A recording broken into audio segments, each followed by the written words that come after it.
வணக்க நண்பர்களே! நாம இன்னைக்கு இலங்கையில் உள்ள கல்வெட்ட பார்க்க போறோம். இலங்கை களுத்துறையில ஐந்நூற்றுவர் அப்படிங்கிற வணிகக் குழு காளி தேவிக்கு அளித்த நிபந்தத்த பத்தி தான் இன்னைக்கு பார்க்க போறோம். இலங்கையோட மேற்கு மாகாணத்தில கொழும்புக்கு சுமார் 40 கிலோமீட்டர் தெற்கு பகுதியில களுத்துறை அப்படிங்கிற ஒரு நகரம் இருக்கு. அது இப்போ ஒரு மாவட்டம்.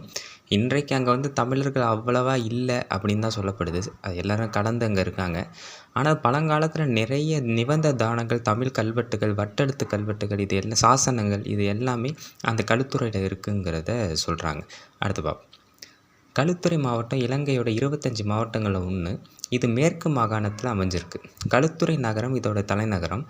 இலங்கை நாடாளுமன்றத்தில 8 ஆசனங்கள், அதாவது சீட்டுங்கிறத வந்து அவங்க 8 ஆசனங்களை கொண்டுள்ளதுன்னு போட்டிருக்காங்க. 262 கிராம சேவகர் பிரிவுகளையும் 14 பிரதேச செயலர் பிரிவுகளையும் கொண்டுள்ளது அப்படின்னு சொல்றாங்க.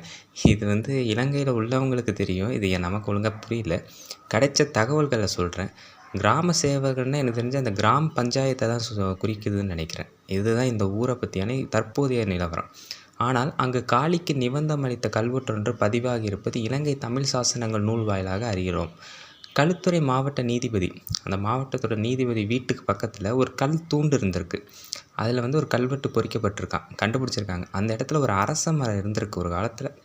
முன்னாளில் அங்கு காளிக்கு ஒரு கோவில் இருந்திருக்கிறது. பின்னாளில் அது மறைந்திருக்க போயிருக்க வேண்டும். ஏன்னா காலப்போக்கில் சிங்கள ஆதிக்கம் நிகழ்ந்ததுனால அது காலப்போக்கில் மறைஞ்சு போயிருக்கும். ஆனால் அந்த கல்வெட்டு பதிவாகி இருக்குது. கல்வெட்டு மட்டும் பதிவாகி இருக்குது. அந்த கல்வெட்டில் உள்ள தகவல்களை தான் இப்போ நம்ம பார்க்க போகிறோம். இதுதாங்க களுத்துறை ஊர். இதுதான் எனக்கு தெரிஞ்சது. இப்போ பார்த்தீங்கன்னா திசை 1500 அப்படின்னா யாருன்னு சொல்லிடுறேன். வணிகக் குழு பல நாடுகளில் சென்று வாணிகம் செய்யும் வணிகர்களை குறிக்கும். இவர்களின் கல்வெட்டுகள் தென்னிந்தியாவிலும் இலங்கையிலும் கீழ் திசை நாடுகளும் காண கிடைக்கின்றன. இந்த 500 வந்து சோழர்கள் காலத்தில் ரொம்ப புகழ்பெற்று விளங்கிய ஒரு வணிகர் குழு.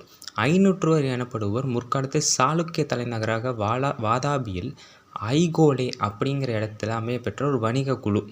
இன்றைய இந்தியாவுடைய தமிழகம், கர்நாடகம், ஆந்திர பிரதேசம் ஆகிய பகுதிகளுக்கிடையில் இவர்களின் வணிகம் சிறந்து விளங்கியது. அதன் பிறகு தான் சோழர்களுடைய ஆதிக்கத்துக்கு கீழே அவங்க வரும்பொழுது தென்னிந்தியா, அதாவது கிழக்காசிய நாடுகள் வரைக்கும் இவங்க போகிறது வாய்ப்பு கிடைக்குது. இவர்களை பற்றிய 9ஆம் நூற்றாண்டிலிருந்து கல்வெட்டுகளில் சில குறிப்பிடுகின்றன. சாளுக்கிய தலைநகர் இந்த ஏராளமான கோயில்களில் பணியாற்ற பிராமணர்களில் சிலர் 500 வர்த்தகத்தில் ஈடுபட்டதாக தெரிய வருகிறது. பிராமணர்களும் அவ்வப்போது வந்து வணிக குழுவில் ஈடுபட்டு பொருள் அனுப்புறது, மற்ற விஷயங்கள், இந்த சூடம் அதெல்லாம் வந்து அனுப்புகிற வேலை செஞ்சுருக்காங்க. எனினும் 500 பெரும்பாலும் தொலைதூர வணிகத்தில் ஈடுபட்டவர்களாவர். ரொம்ப தொலைதூரம், அதாவது கிழக்காசிய நாடுகள் போகிற மாதிரி உள்ளவங்களாக இருப்பாங்க. கிட்டத்தட்ட 500 வருஷமாக இவங்க இருந்திருக்காங்க.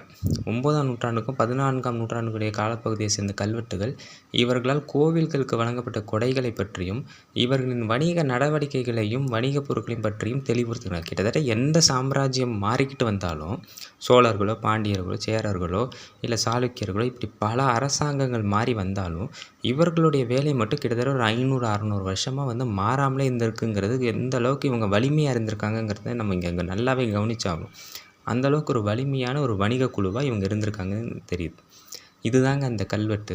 அத்தகைய வணிக குழு ஒன்று களுத்துறையில் எடுத்த காளி கோவிலுக்கு ராஜாவும் ஊர் தலைவருமான, அந்த ஊருக்கு ராஜாவும் ஊர் தலைவர் பேர் வந்து முதலிகள். அவர் வந்து ஒரு நிபந்தம் கொடுத்துருக்காரு. இந்த கல்வெட்டில் வந்து மன்னனோட பெயர்லாம் குறிக்கல. யார் ஊர் தலைவர் அப்படிங்கிறது மட்டும்தான் சொல்லியிருக்கிறதுனால மன்னன் பெயர் இல்லாத ஒரு கல்வெட்டுகளில் இதுவும் ஒன்று. திசை 1500 கொடுத்துருக்காங்க கல்வெட்டு.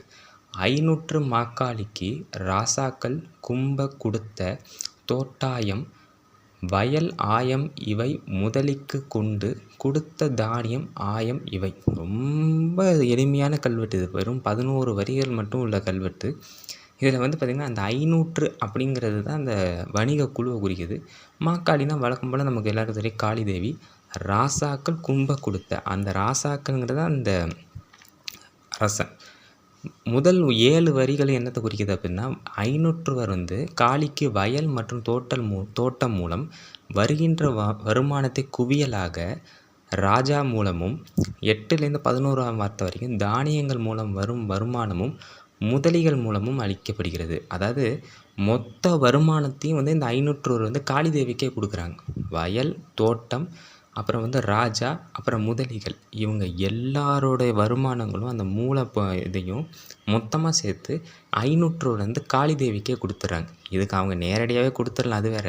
இருந்தாலும் ஒரு கவர்மெண்ட் அஃபிஷியலா அத செய்யணுங்கிறதுனால இந்த 500 வரை இந்த வேலைய செய்றாங்க. அத பற்றியான கல்வெட்டு இது. மேலும் இன்னொரு தகவலோட பார்க்கலாம். நன்றி, வணக்கம்.